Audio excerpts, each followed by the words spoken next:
second, it's like space itself was burning. On stardate 43989.1, the Borg Collective effectively declared war on the United Federation of Planets.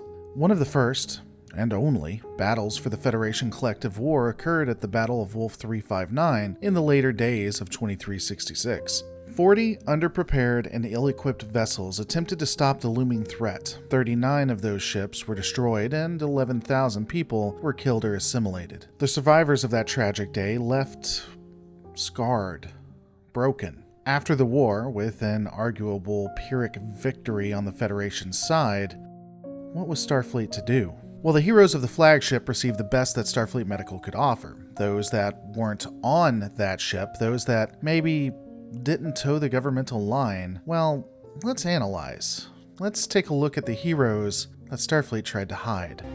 How they biting? Small fries. Throw 'em back. Want to go for a swim? Don't have time. We have to get ready.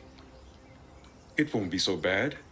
I've heard that Bajor is a beautiful world. One of the most prominent men of honor of the Federation, and perhaps maybe the most well known as a war hero himself, is that of Captain Benjamin Sisko.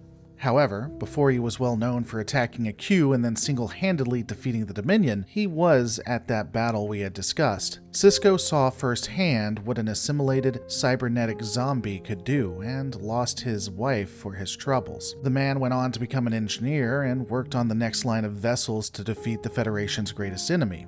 Specifically, he was known for the Defiant-class vessel. However, interestingly enough, from the Battle of Wolf 359 till the discovery of the wormhole, Sisko wasn't a really well-known name. He was, in fact, someone kept on the back burner. When we first see him, he's being assigned to a backwater planet with a simple people that barely had warp drive. At the request of the Bajoran Provisional Government, Starfleet has agreed to establish a Federation presence in the system following the withdrawal of the Cardassian occupational forces.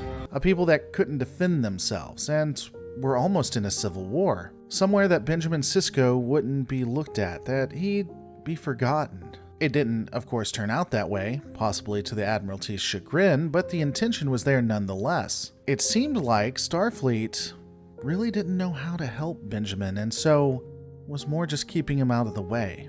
This isn't the first officer we've seen this happen to, though. Let's take a look at one Liam Shaw. The captain, Shaw, is gonna need some convincing. I don't know him. Yeah, he's not a friendly face.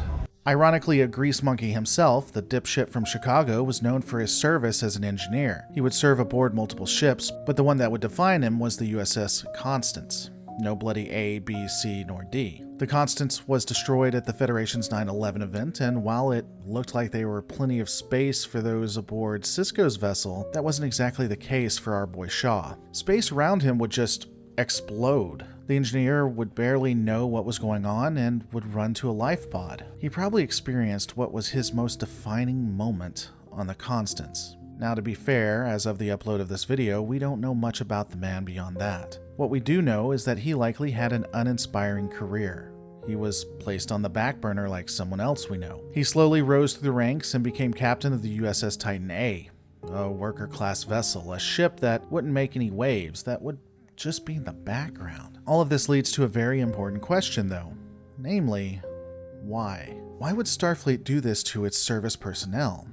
Well, there are two options. The first is that Starfleet tried to put those that have experienced these kinds of problems and loss as far away from the action as possible.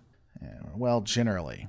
And that they would let them serve out their career on a low key. This could also be coupled with Starfleet Medical not knowing how to deal with people with trauma. And I can believe it because this kind of thinking is reinforced when you consider they didn't know how to use a splint. But I don't think that's the case. I think it was actually more political. You see, before the Battle of Wolf 359, there was a golden age of the Federation. There was no fear, no pain, no hatred. Everyone loved everyone, and humans weren't afraid of death. After the Borg shattered this reality, what would happen to the people if those beliefs were just gone? When you grow up thinking something and truly accepting it as fact, then any counter-arguments are hard to swallow. Maybe the Starfleet Admiralty put these people in the back line or in weapons defense because they didn't want their experience to sully the image that had been forged after so long. Starfleet Admiralty either couldn't deal with it or knew that if people accepted the truth, that it would upset the entirety of the Federation.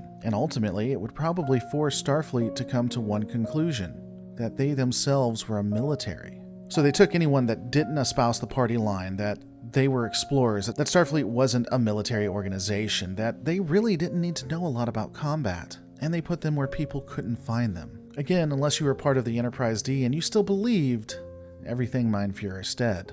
See, and you guys thought I couldn't find an angle to make Starfleet the bad guy with Shaw. But honestly, when I began this, it was just going to be a breakdown of the man himself. But looking at his backstory, and then comparing that to Sisko's, it really does seem that Starfleet is a tragic organization in some respects, that they don't accept the truth. Now, ironically, I think this makes them more relatable, and honestly, something for us to strive for even more. But those are my thoughts. What are yours? Let me know in the comments below.